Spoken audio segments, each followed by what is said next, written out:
आपको पता होगा कि अगस्त के महीने में देश के बड़े बड़े शिक्षण संस्थानों को अपनी रिसर्च ग्रांट्स पे जीएसटी के नोटिस आए। दुनिया में कोई भी ऐसा देश नहीं है जो रिसर्च ग्रांट्स पर जीएसटी लगाता हो, चाहे यूएसए हो, चाहे कनाडा हो, चाहे साउथ कोरिया हो, चाहे चाइना हो। इनफैक्ट ये सारे देश तो अपने जीडीपी का एक बड़ा हिस्सा रिसर्च ग्रांट्स पे देते हैं। भाजपा की सरकार, मोदी जी की सरकार खुद रिसर्च पे पैसा लगातार घटा रही है। 70,000 करोड़ से लाकर 30,000 करोड़ पे उन्होंने खड़ा कर दिया है जो सरकारी रिसर्च ग्रांट्स होती हैं। अभी तक 2,000 रुपए से कम के ट्रांजैक्शंस पर, ऑनलाइन ट्रांजैक्शंस पर जीएसटी नहीं लगता। लेकिन ये एक प्रस्ताव है जो कल की जीएसटी काउंसिल की मीटिंग में आने वाला है कि 2,000 रुपए से कम के जो पेमेंट गेटवे के ट्रांजैक्शंस हैं उन पर भी जीएसटी लगाया जाएगा। इसका सबसे ज्यादा असर छोटे बिजनेसेस पे और स्टार्टअप्स पे लगेगा। ये सारे बिजनेसेस अपने सारे पेमेंट गेटवेज के माध्यम से करते हैं। तो अगर 2,000 रुपए से कम के ट्रांजैक्शंस भी टैक्स होने लग गए तो इन छोटे बिजनेसेस पे असर होगा। तो छोटे बिजनेसेस को प्रमोट करने के बजाय, स्टार्टअप्स को प्रमोट करने के बजाय अगर केंद्र सरकार उन पर जीएसटी लगाएगी, छोटे ट्रांजैक्शंस पर भी जीएसटी लगाएगी, तो ये इकोनॉमी का नुकसान करेगा, स्टार्टअप्स का नुकसान करेगा। कल जीएसटी काउंसिल का मीटिंग में जा रहा है, दिल्ली गवर्नमेंट क्या कुछ अपना एजेंडा लेकर जाएगी? देखिए, कल दो महत्वपूर्ण मुद्दे दिल्ली सरकार जीएसटी काउंसिल में उठाने वाली है।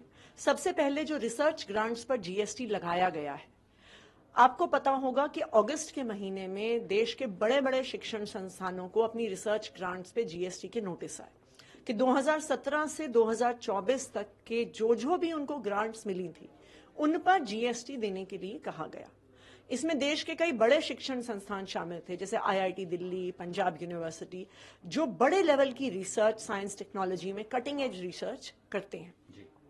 दुनिया में कोई भी ऐसा देश नहीं है जो रिसर्च ग्रांट्स पर जीएसटी लगाता हो, चाहे यूएसए हो, चाहे कनाडा हो, चाहे साउथ कोरिया हो, चाहे चाइना हो। इनफैक्ट ये सारे देश तो अपने जीडीपी का एक बड़ा हिस्सा रिसर्च ग्रांट्स पे देते हैं। दूसरी तरफ भारत सरकार, भाजपा की सरकार, मोदी जी की सरकार खुद रिसर्च पे पैसा लगातार घटा रही है।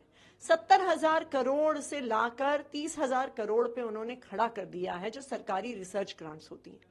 दूसरी तरफ अब जो एजुकेशनल इंस्टीट्यूशंस खुद रिसर्च ग्रांट्स रेज कर रही हैं, चाहे प्राइवेट इंस्टीट्यूशन से, चाहे फॉरेन इंस्टीट्यूशन से, चाहे अलग अलग थिंक टैंक से, अब उन रिसर्च ग्रांट्स पर भी केंद्र सरकार जीएसटी लगाने की बात कर रहा है।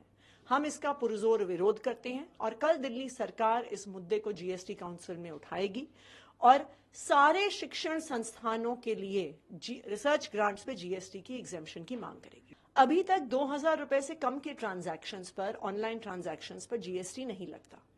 लेकिन ये एक प्रस्ताव है जो कल की जीएसटी काउंसिल की मीटिंग में आने वाला है कि 2,000 रुपए से कम के जो पेमेंट गेटवे के ट्रांजैक्शंस हैं उन पर भी जीएसटी लगाया जाएगा। इसका सबसे ज्यादा असर छोटे बिजनेसेस पे और स्टार्टअप्स पे लगेगा। आज के दिन में बहुत सारे छोटे बिजनेसेस ऐसे हैं जो सोशल मीडिया के माध्यम से ऑनलाइन चलते हैं। बहुत सारे स्टार्टअप्स ऐसे हैं जो इंस्टाग्राम पे अपने आप को प्रमोट करते हैं और प्योरली ऑनलाइन ट्रांजैक्शन से चलते हैं। ये सारे बिजनेसेस अपने सारे पेमेंट गेटवेज के माध्यम से करते हैं। तो अगर 2,000 रुपए से कम के ट्रांजैक्शंस भी टैक्स होने लग गए तो इन छोटे बिजनेसेस पे असर होगा। ऐसे छोटे बिजनेसेस जो देश के जीडीपी का 30% हिस्सा कॉन्स्टिट्यूट करते हैं, ऐसे छोटे बिजनेसेस जो देश में 62% एम्प्लॉयमेंट देते हैं। तो छोटे बिजनेसेस को प्रमोट करने के बजाय, स्टार्टअप्स को प्रमोट करने के बजाय अगर केंद्र सरकार उन पर जीएसटी लगाएगी, छोटे ट्रांजैक्शंस पर भी जीएसटी लगाएगी, तो ये इकोनॉमी का नुकसान करेगा, स्टार्टअप्स का नुकसान करेगा। इसलिए हम इस प्रपोजल का पुरजोर विरोध करेंगे।